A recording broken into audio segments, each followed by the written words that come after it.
Na periferia das cidades, no interior, nas capitais ou no meio da floresta, o Brasil abriga mais de 3.000 museus. Guiar você por essa rota do conhecimento é minha missão. Para quem não sabe, eu sou uma curiosa câmera de TV. Pé na estrada! Vamos conhecer a terceira e última parte do Circuito Cultural Praça da Liberdade, que fica em Minas Gerais, na cidade de Belo Horizonte, centro.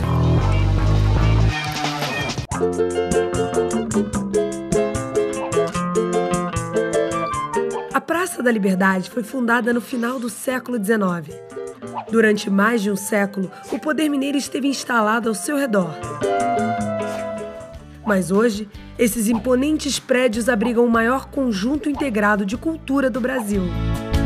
Ao todo, são 9 espaços e museus em funcionamento na praça. Nos 2 programas anteriores, conhecemos 6 deles: o Centro de Arte Popular CEMIG, o Museu das Minas e do Metal, o Palácio da Liberdade, o Museu Mineiro, o Arquivo Público Mineiro e o Memorial Minas Gerais Vale. Todos eles bem diferentes e com vocações bem distintas. Assim como os espaços que visitaremos hoje. Vamos começar nossa visita pelo Espaço do Conhecimento, que é, de certa forma, uma extensão da Universidade Federal de Minas Gerais. Aqui, o mundo acadêmico ultrapassa seus muros e encontra um grande público. O Espaço do Conhecimento UFMG é um museu que tenta promover a cultura científica, trazendo para a praça um monte de coisas que estão sendo pesquisadas na universidade. Ele tem uma fachada digital, que à noite projeta filmes, tem um planetário, um terraço para observação dos planetas, estrelas, e tem também uma exposição sobre o conhecimento humano, sobre a diversidade das culturas, sobre como que nasceu o ser humano do ponto de vista de várias ciências. Vamos conhecer?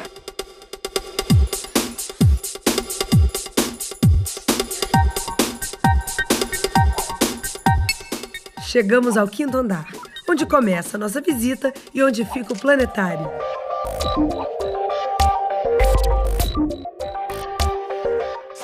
Aqui nós temos o terraço astronômico, que funciona na parte da noite, onde os visitantes podem vir para observar as estrelas.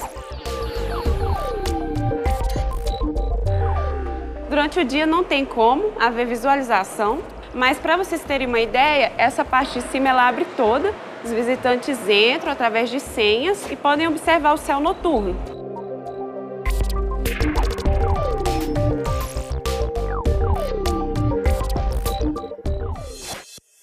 Nós estamos no 4º andar do Espaço do Conhecimento UFMG e a ideia do andar é falar sobre origens.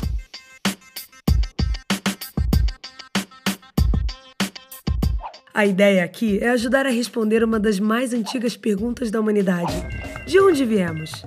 Para isso, foi montada uma espécie de viagem no tempo que mostra desde a origem do universo até o surgimento do homem. Ali a gente tem o experimento de Miller. Miller foi um cientista muito importante da época, ele chama experimento de Miller, mas na verdade experimento de Mirley e Urley. Foram 2 pesquisadores muito importantes da época. Esse daqui é uma réplica do experimento deles, feita em 1950, mais ou menos, que ele tentou, nesse balão, imitar a atmosfera terrestre na época que ela nasceu. A versão artificial da atmosfera terrestre criada pelos cientistas era uma mistura de gás hidrogênio, vapor de água, amônia e gás metano. A dupla produziu ciclos de aquecimento e condensação de água e disparou cargas elétricas para simular efeito de raios. Após uma semana, o resultado do teste foi o aparecimento espontâneo de aminoácidos, que são indispensáveis para o surgimento da vida. Isso é um pouco antes da época dos dinossauros, na época da Pangeia. E esse animal aqui, embora ele tenha nome de dinossauro, mas ele não é um dinossauro, ele chama rincossauro. Bacana a gente prestar atenção em algumas características anatômicas, tipo a boca, que dá uma aparência de bico, de papagaio. Então, é muito provável que esse animal seja um animal herbívoro, porque essa estrutura ela é muito própria para poder arrancar semente, para poder comer árvores. E ele tem fileiras de dente atrás, então provavelmente ele extraía com essa parte da frente e mastigava com a parte de trás. Esse animal ele viveu com os primeiros dinossauros. Esses aqui são os primeiros dinossauros que existiram, esses 3. E esse daqui é o rincossauro, que não era um dinossauro de fato. Então, quando os dinossauros começaram a evoluir, esse animal foi extinto. Junto com esse animal, viveu esse daqui, que ele é bem diferente, né? Ele é bem maior e é legal a gente observar a dentição dele. Então ele provavelmente era um animal carnívoro, como eles viveram juntos, provavelmente esse comia aquele, né? Ele faz parte da linhagem dos nossos crocodilos de hoje. E ele também não é um dinossauro. Foi extinto também um pouco antes dos dinossauros existirem.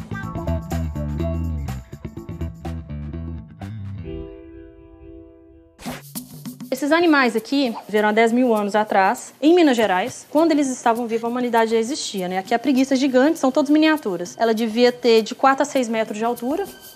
Aqui o mastodonte é um parente do elefante e ele também viveu hoje, infelizmente não existe mais. Esse é o Liptoterno, que ele é um parente próximo das antas dos cavalos de hoje. Tatu fusca, que a gente chama ele de tatu fusca porque ele era do tamanho de um fusca, ele era enorme. E o tigre dente de sabre.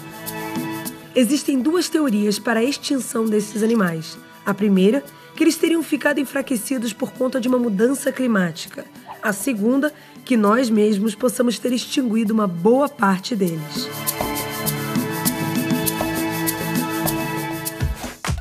Essa daqui é a árvore da vida. Em biologia a gente chama de uma árvore filogenética, porque ela mostra as relações evolutivas entre os seres.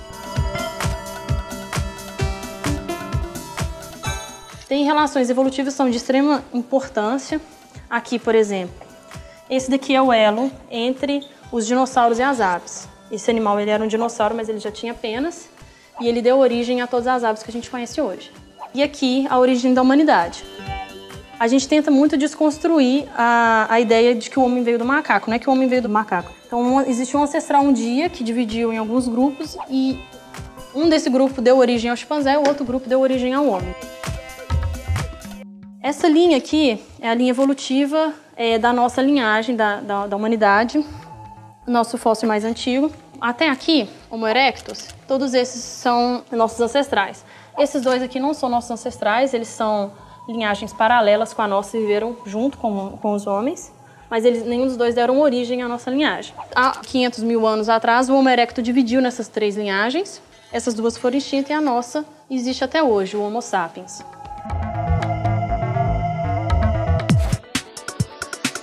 O espaço do conhecimento tem uma exposição que tem uma ordem lógica, uma sequência, e que cada andar responde a uma pergunta. A pergunta do 4º andar seria de onde viemos, né? Um andar chama origens. Esse andar aqui, que é o 3º que a gente está, a pergunta dele seria o quem somos ou onde estamos. Perguntas bem complexas, que podem ser respondidas de diversas maneiras. A gente pode dizer onde estamos, a gente pode falar que estamos numa cidade, num país, num contexto histórico tal. Nessa multiplicidade de definições no onde estamos, a gente pergunta quem somos nós. E dessa maneira, esse andar aqui aborda o conhecimento, que é o tema do espaço, na perspectiva da significação da existência humana. Essa parte do museu se chama cosmogonias, uma palavra de origem grega que une universo e nascimento, ou seja, criação do universo. As cosmogonias são mitos de criação do universo de acordo com determinadas culturas.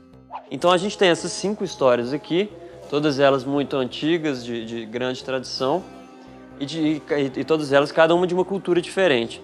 E essas 5 aqui são as que a gente pode dizer que formam uma identidade do povo brasileiro, né? Uma identidade cultural e religiosa. E aí as 5 são a cosmogonia judaico-cristã. Deus fez todo o universo e toda a terra, e na terra todos os seres que lá habitavam. E Deus então fez um homem à sua imagem e semelhança, esse homem deu o nome de Adão. Então Deus resolveu dar uma companhia para Adão, e Deus então tirou uma costela de Adão e a partir dela fez Eva, uma mulher. São mostradas também as histórias do povo grego, dos índios Maia-Quiché, da região do Peru, dos índios Machacalis, do Nordeste de Minas Gerais, e do povo africano Yorubá.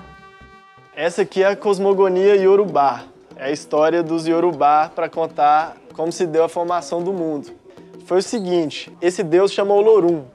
Ele é como se fosse o Deus do cristianismo, que é o Deus indivisível, universal, que tá o pai de todos. Ele queria povoar a terra e criar a terra. E para vocês verem aqui, antes o mundo era só água. Então ele criou um filho, que é esse aqui, que é o Obatalá, ou Oxalá, e deu a ele essa missão de criar o mundo. Só que o Obatalá, chegando no mundo, ele encontrou uma árvore que tinha uma bebida que era uma bebida alcoólica. E ele bebeu essa bebida e acabou ficando bêbado, se distraiu e não conseguiu cumprir a sua missão. Só que aí Olorum já tinha designado essa missão para seu outro filho, que é Odudua. E Odudua já tinha pego a galinha e esse punhado de terra e jogou aqui na água, né, no mar. E a galinha, com o seu bico e com as suas patinhas, ela espalhou a areia pela água e formou a terra. Só que aí Olorum, vendo que ele tinha ficado triste por causa disso, ele falou assim, não, tá tudo bem, meu filho, eu ainda tenho outra missão para você. Eu vou te dar a missão de criar um homem. O Batalá ficou feliz e criou os seres humanos a partir do barro.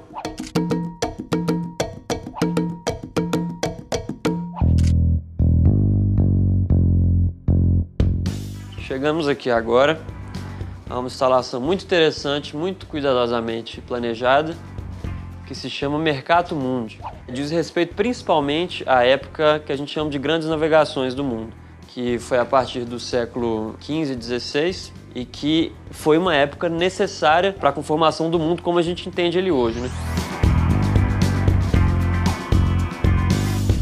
O piso dela é um mapa do século XVII, um mapa da América, na perspectiva de que a América era um novo mundo naquela época e que da América que os novos horizontes se abrem, não é? E a gente vê essas janelas aqui em volta, cada uma com uma paisagem do mundo e das diferentes perspectivas do colonizador e do colonizado, daquele que vende, daquele que compra e por aí vai.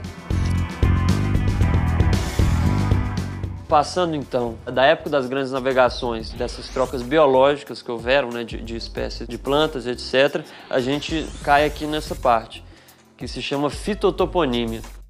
Fitotoponímia é a junção de 3 palavras gregas, fitos, topos e nomos, e significa plantas que dão nomes a lugares.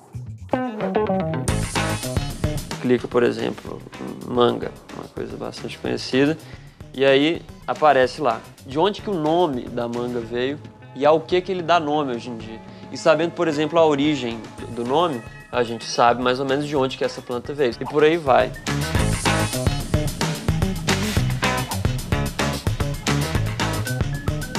Então, é mais ou menos isso, né? Nessa perspectiva sempre de nós, como raça humana, como seres viventes ocupantes de um território, entendemos a nossa existência, como é que a gente significa e muito para além, ou para aquém do entendimento, como que a gente constrói ela, como que a gente vive praticamente.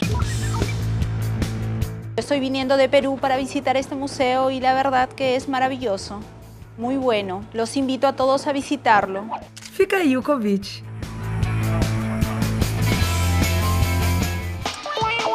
No próximo bloco, vamos visitar mais 2 espaços do Circuito Cultural Praça da Liberdade, a Biblioteca Pública Estadual Luiz de Bessa e o Centro Cultural Banco do Brasil. Fica aí que a gente já volta.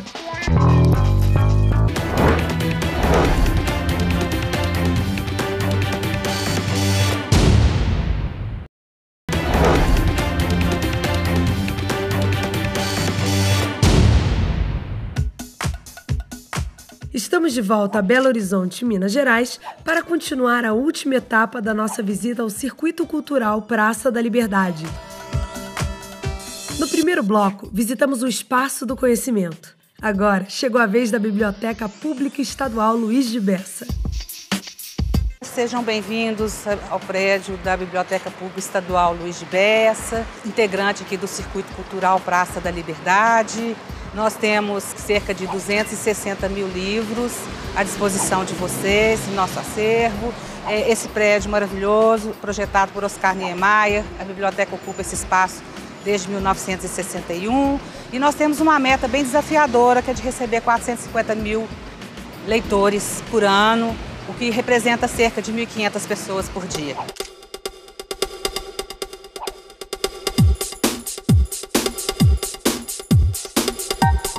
Logo aqui na entrada da biblioteca, nós temos os 4 escritores, que são o Fernando Sabino, o Otto Lara Rezende, o Hélio Pellegrino e o Paulo Mendes Campos, que inclusive dá o nome à nossa galeria de arte.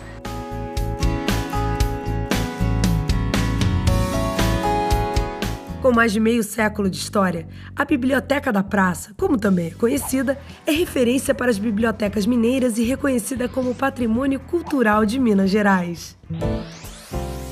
Nós estamos na divisão de coleções especiais da Biblioteca Estadual Luiz de Bessa.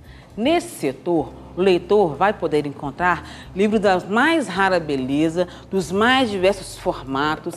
Nós temos, por exemplo, esta Bíblia que está em alemão. O detalhe dela é que ela tem a capa de couro, os detalhes de prata e a sua folha inicial é feita um tecido vermelho. E esta Bíblia, ela também está disponível no acervo da biblioteca para a pesquisa dos nossos pesquisadores. Nós temos ainda várias literaturas, nós temos filosofia, nós temos religião, nós temos obras de arte, enfim, toda a área do conhecimento é contemplada nesse espaço. Nós temos, como curiosidade maior ainda, o nosso incunábulo, que nós chamamos de a nossa joia da coroa. Incunábulo é um livro impresso até 1500, data aproximada da publicação do primeiro livro impresso no mundo, a Bíblia de Gutenberg. A sua origem vem da expressão latina incuna, no berço, referindo-se ao berço da tipografia. Este livro ele é de 1493, é um livro que foi publicado na Alemanha, ele está escrito em latim, o material dele é de papel de trapo, a sua capitular é uma capitular de ouro e ele fica na biblioteca para as pessoas conhecerem a trajetória da feitura do livro e entenderem da importância que é a leitura.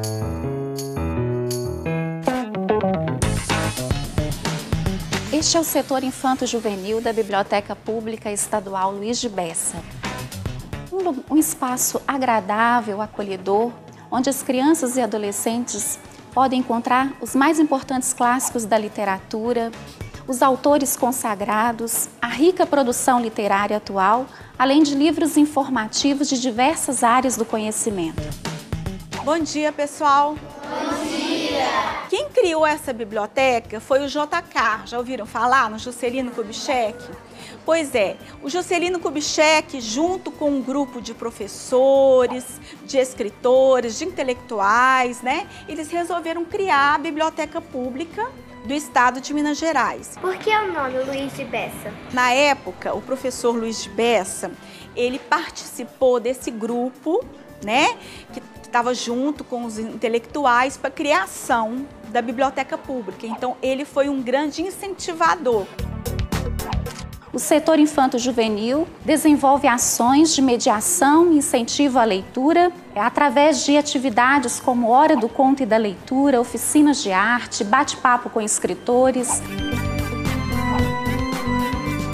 O tempo perguntou para o tempo quanto tempo o tempo tem. O tempo respondeu para o tempo que o tempo tem é o tempo do tempo que o tempo tem.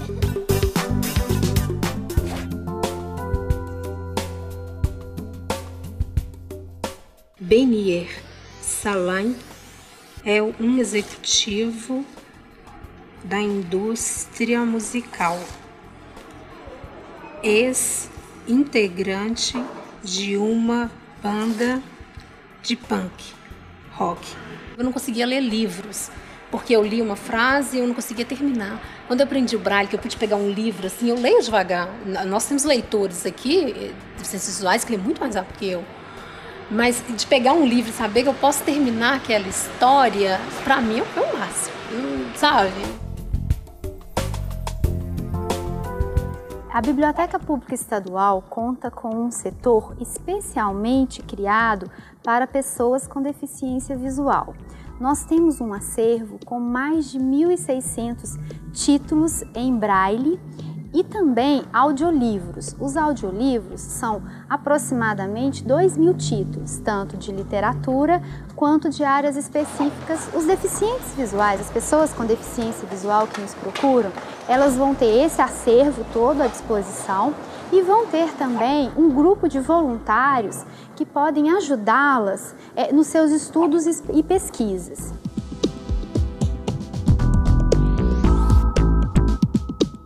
Dentre os equipamentos disponíveis no setor Braille para os usuários, nós temos a máquina Perkins, que é uma máquina de transcrição em Braille. O Alessandro vai transcrever para a gente em Braille o nome do programa Conhecendo Museus. Para quem mora na cidade, fica a dica. A Biblioteca Pública Luiz de Bessa tem mais de 70 mil livros para empréstimo. Pode escolher. Agora vamos seguir em frente, rumo à nossa última visita do Circuito Praça da Liberdade, o Centro Cultural Banco do Brasil. Bem-vindos ao Centro Cultural Banco do Brasil em Belo Horizonte. Vocês vão conhecer o mais novo equipamento inaugurado no Circuito Cultural da Praça da Liberdade, que ficou em obra durante 4 anos, foi totalmente restaurado, procurando resgatar as características originais do prédio e, ao mesmo tempo, dar a ele uma funcionalidade de centro cultural. Era um local de atividades administrativas, burocráticas, e teve que ser transformado para abrigar um centro cultural. Nós estamos abrigando aqui uma exposição que vem do Centro de Arte Contemporânea Georges Pompidou, na França. A exposição se chama Elles, são obras de mulheres artistas do Centro Pompidou. Muitas pessoas acham que se trata de arte feminista ou arte engajada. Na verdade, a gente tem algumas obras engajadas, mas o que a gente encontra aqui são artistas femininas que estão atuando nas mais diversas linguagens. Pintura, fotografia, performance, videoinstalação. E aqui a gente tem uma obra bem emblemática de uma artista importante dessa exposição, que é a Suzanne Valadon. Então, como a gente pode observar aqui, num primeiro momento, parece uma obra clássica, né? Essa mulher que está sendo representada, ela está numa postura clássica, mas se a gente olhar mais atentamente, a gente vai observando elementos que vão apresentando uma representação diferente do que a gente está acostumado a ver. Primeiro que essa mulher está usando calças, né? Então acho que vale dizer que essa obra é de 1923, então é um período onde as mulheres não costumavam usar a calça em absoluto, então é uma atitude transgressora. Ela também não está num padrão de beleza, ainda que no começo do século XX, final do XIX, as mulheres mais rechonchudas eram as mais bonitas, ela está um pouco acima desse padrão. E tem 2 elementos muito interessantes que revelam esse símbolo de transgressão, que é o cigarro e são os livros.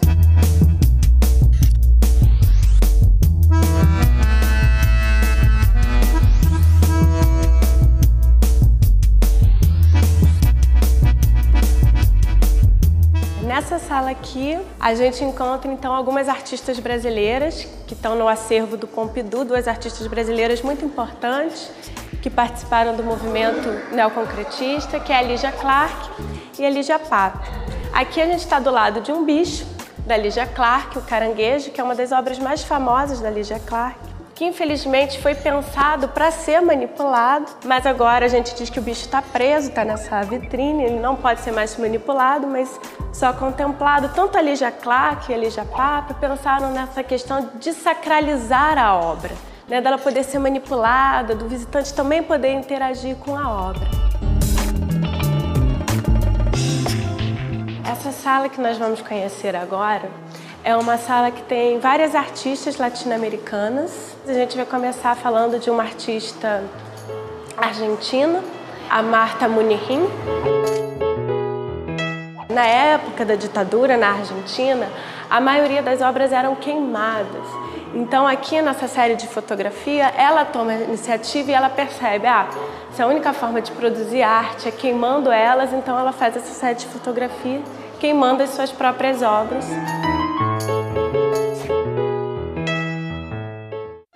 Ainda sobre a exposição temporária Elles, foi feita essa brincadeira. Os bottoms tiveram os nomes de artistas intelectuais homens transformados em nomes femininos. Andy Warhol virou Annie Warhol. Francis Bacon virou Francine, mostrando que as mulheres também têm uma importância muito grande na arte. Aqui, além do setor administrativo, funciona o educativo. O educativo é um projeto muito importante. A gente trabalha com crianças, né, das escolas que agendam as visitas, trabalha com o público espontâneo que chega aqui, pode participar de contação de história, visita teatralizada e visitas mediadas às exposições. O educativo do CCBB funciona o ano inteiro com atividades democráticas, com diversidade de ideias e sempre inclusivas.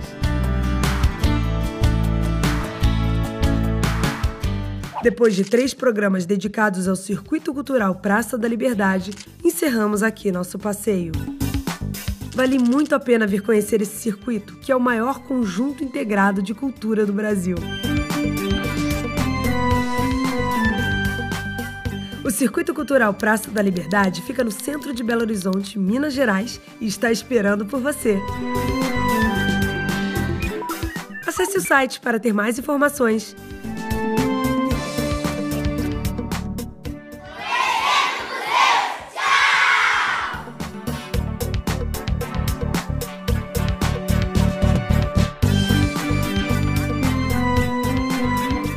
Até o próximo museu, pessoal!